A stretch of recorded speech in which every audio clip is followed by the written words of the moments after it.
Hiya, I'm Matthew. And I'm Billy. And in today's news, I'll be talking about rest and relaxation and spending. And I'll be talking about smoking, drugs and social life/competitions. So I'll begin. Anyone who exercises on a regular basis knows the importance of rest and recovery. Exercising is great for the body, but too much of a good thing can eventually cause the body to fatigue, break down and likely become injured. Getting the proper rest and recovery is important in order to ensure the body not only gets stronger but stays healthy, and at the same time being strong means nothing if the end results in an injury. Julia Mansuko, the most decorated female alpine skier in US. The 29-year-old plays the ukulele, she surfs, and has a house in Mayu. Still not one from the sedentary life, Munsoko is also currently exploring the sport of free diving, having recently learned to submerge herself to the depth of 600 feet without any equipment. Gretchen Blair, a half-pipe snowboarder, daily meditates.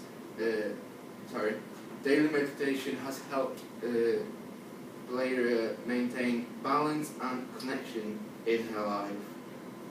J.R. Selsky, a speed skater, a trip to sauna helps Selsky recover after a tough workout. So all these have their own type of rest and relaxation. This helps them in the performance because they relax and they can focus on what they're doing, what sports they're doing, so they will perform better at the end.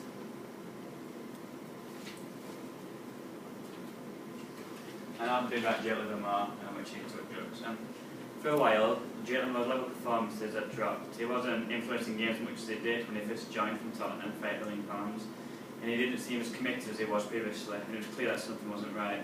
The reason why, though, wasn't apparent until the hearing. J.neale was captured taking Class A drugs, cocaine, during a night out with friends. This had a major effect on the player's career and life in general, as he was subsequently suspended by the Football Association and Hull City, depending on a disciplinary hearing. Steve Bruce, the manager at the time, commented saying, "He's let himself down, and being tarnished with that is awful, and he'll have to live with the consequences of that. As a reaction, I'm shocked, saddened, disappointed, angry. Why wouldn't I be? I can't come to terms with it. If I'm being honest, society today is unfortunately like that." However, after the hearing, he escaped a ban from the FA due to him suffering from the tragic death of his newborn baby the previous year. The maximum offence for failing a drugs test is a 2-year ban. However, he's set to face no further punishment. It is believed that Livermore took the Class A drugs just days after he found out the outcome of an inquest into his child's death.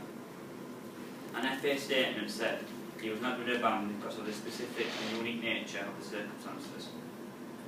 The FA's full written reasons compiled following a hearing at Wembley on 2nd September stated, Livermore's son died in the early hours of 19th of May 2014, less than 48 hours after Hull lost FA Cup final to Arsenal.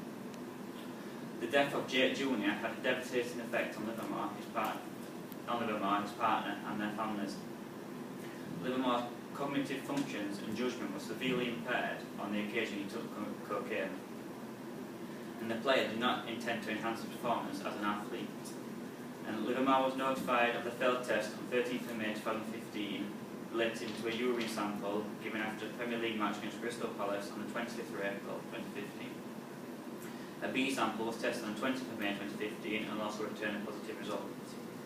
The Commission determined the incident a one-off, and Livermore never previously used recreational drugs, and 10 previous tests had all returned negative results. Livermore's club suspension has also been lifted now, meaning he is available for selection. The next one is Wojciech, which is smoking. After poor performance against Southampton, which was at fault for both goals and a 2-0 defeat, he lit a cigarette in their dressing room and began to smoke it. His poor performance in the match could be a result of smoking, as it affects agility when trying to stop a goal, aiming for the corner of the net. It also stops reaction times. After he was caught smoking, he was fined £20,000 and also dropped for the next match. He was also forced to publicly apologise for his actions. This wasn't the end of it for the Polish goalkeeper, as he struggled to get back into the Arsenal first team due to Deborah's being pressing and his own act of foolishness. This was also too similar for Arsene Wenger, as previously Jack Wilshere was also caught a smoking incident. After being notified of Jack Wilshere smoking, the Arsenal manager commented saying, "I disagree completely with that behaviour. When you are a football player, you are an example and you don't do what damages your health." This questions shows his actions further due to knowing his manager's opinion of his choice of lifestyle. He eventually went to Italian-side Roma on loan, where he's allegedly been caught smoking again, resulting in being dropped. However, the manager was quick to clarify that it was for tactical reasons. And pressures. So Christian Eriksen, he did a recent interview and he recently claimed that playing in the Premier League and having a social life isn't really compatible. His girlfriend is often alone due to the intense training and match regime, and this can be hard at times for his girlfriend and can put strain on the relationship. Another case study is Jonathan Trott.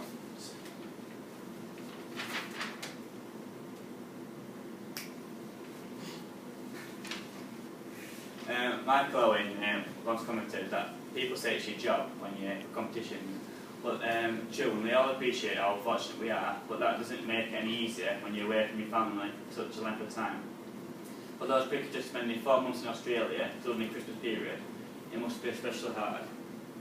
And after a non-stop training regime and competition schedule, Jonathan Trott claimed that his drive to succeed brought on his Ashes burnout. In a recent interview, he described how his desire to be the best took control of his life, and in the end it was the downfall of his career. It became a relief to be away from it, not to be at the ground, but there was a ticking clock knowing you had to go, was something he said in an interview. He then went on to say, even in the hotel or at home, it was a ticking clock, like a sentence. Knowing that you are going back to the ground, you want the night to never end, you get to bad places. Trott clung to the idea of a burnout, hoping that a decent rest was all he needed before returning to the crease for country and county. It became his crutch, like a course for optimism. After a few months' rest, he was horrified to discover nothing had changed. It did not seem to matter if he was playing a county match or a charity game. From the first ball, he might as well be back in business and Brisbane, anxious and able to operate. His first game back was a charity match against a local school side in Cape Town for a friend who had lost his leg in a battle with cancer. He'd only managed to score 19 runs in the match. He went on to say, "As I'm lying there, I'm thinking these schoolboys must think I'm useless. And they must be thinking the England team is rubbish if this guy can get into it. I was still thinking about the fact that I'd only got 90 runs. I knew then that I was in trouble." The fact that a low score in a charity match that his brother played him had such a psychological effect on him shows how much pressure he felt he was under to perform at a high level, no matter what the circumstances were. The pressure he put on himself had a huge negative effect on not only his career, but also his personal life as it consumed him. He no longer enjoyed what he was paid to do, what he grew up loving. His desire to be the best began to psychologically torture him, stopping him from enjoying his life outside of cricket. However, after several sessions with a psychologist, Trott now hopes he can earn his place back in the England team.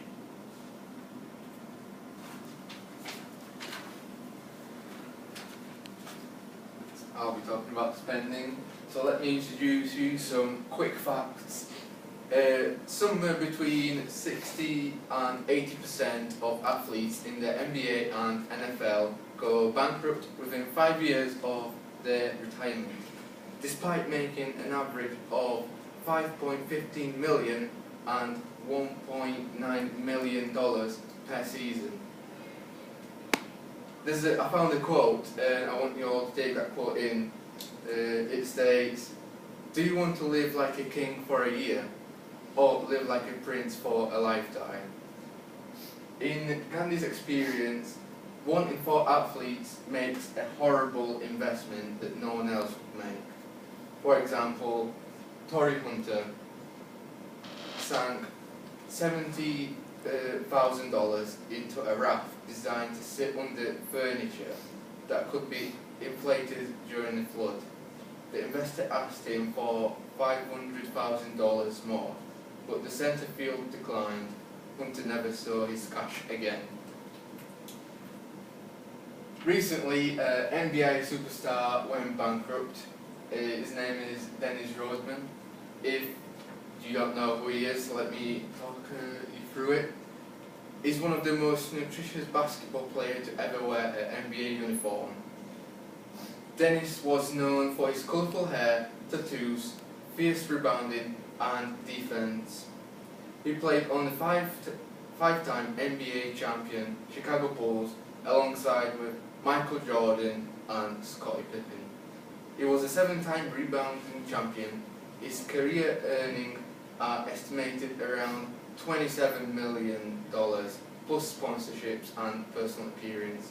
After basketball, he wrote a book, appeared on celebrity TV, and wrestled alongside no other than Hulk Hogan. Rodman likes flashy custom painted vehicles such as his Lamborghini, Porsche and Hummer. He fell behind on his child support payment to tune on $800,000. He spent millions of dollars on a heavy metal record taking up 2/3 of his $8.7 million Malibu estate, which is right here. It said that he was considered selling one or both kidneys to avoid selling his collection. His obsession for music has led to purchases of fake copies of autographed albums that he thought were original.